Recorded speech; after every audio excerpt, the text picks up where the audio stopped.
Et le spectacle continue, on vous emmène au spectacle. Ils savent ce que vous avez dans la tête, ce sont les mentalistes. Il n'y a pas de hasard, répète-t-il comme un leitmotiv.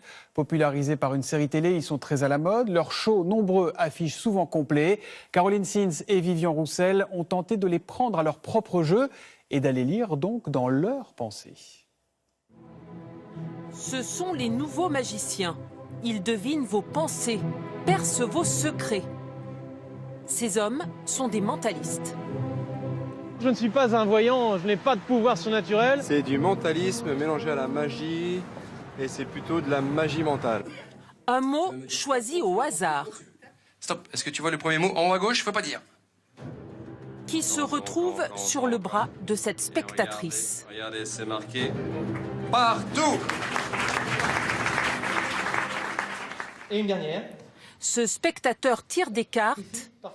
Comme par magie, le mentaliste va les faire correspondre à une date de naissance.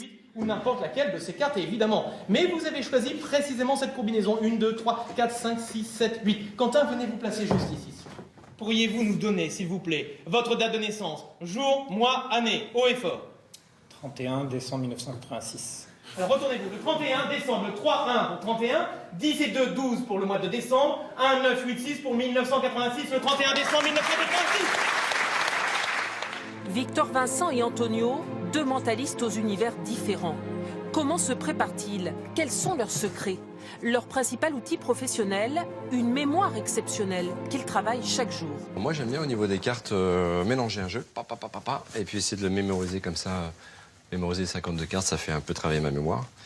Donc ça j'aime bien. Lire aussi souvent le dictionnaire aussi pour voir les mots où ils sont dans le dictionnaire. Mais voilà, c'est des petits exercices de mémoire qui sont pas simples. Deuxième secret, le contact avec le public, qui devient souvent le sujet du spectacle. Et maintenant, à quel endroit?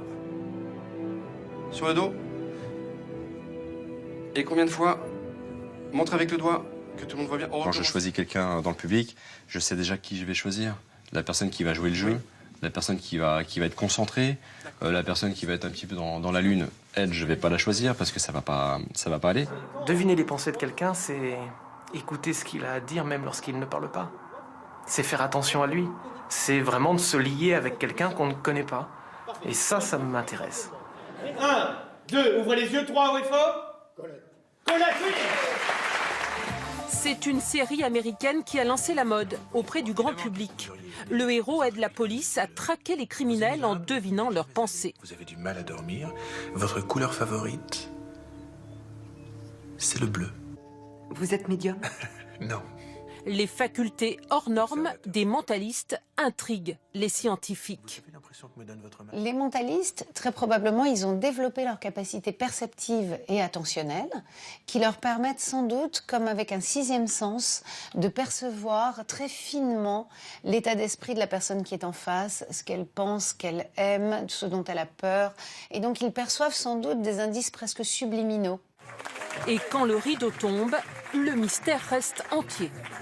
Ça se passe juste devant soi et on comprend rien, c'est vraiment énervant.